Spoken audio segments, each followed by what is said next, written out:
tell you that in 1977 we had a meeting at Sadiq Emran's house, and Dougie Oakes of the Cape Herald came in there, and he said, and I said, Dougie, why don't you cover the scores at Greenpoint Track, man?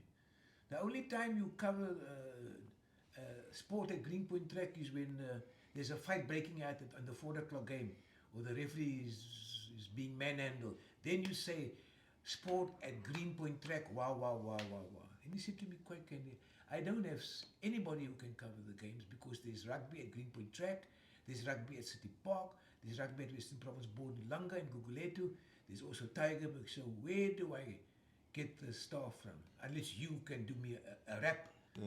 And that was 1977. In fact, I just finished at the August month ago with providing sports scorecards, rugby in the winter and cricket in the summer. In fact, if you look at all the United, Primroses, Victoria, Montroses, cricket coverage in the Sunday August, you could get it at 9:45 in St. George's Street.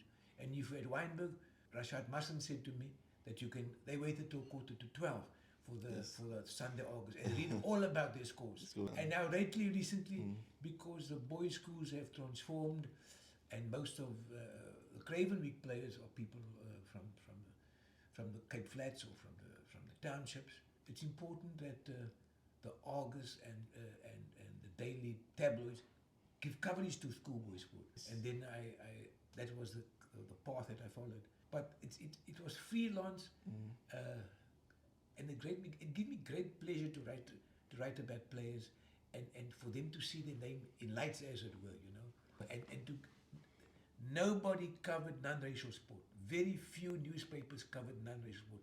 But if you go from 1976, you would see every Premier game played on a Saturday in the August. In fact, even up till recently. But you know, now that everything has been professionalized, there's the Stormers, there's the Cobras, there's absolutely no space in the August or any newspaper for amateur sport. Yes.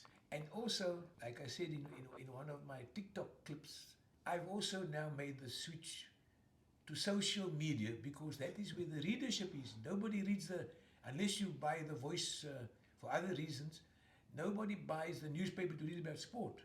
The social media platforms are buzzing with sport. In fact, you know, if you can see the scores as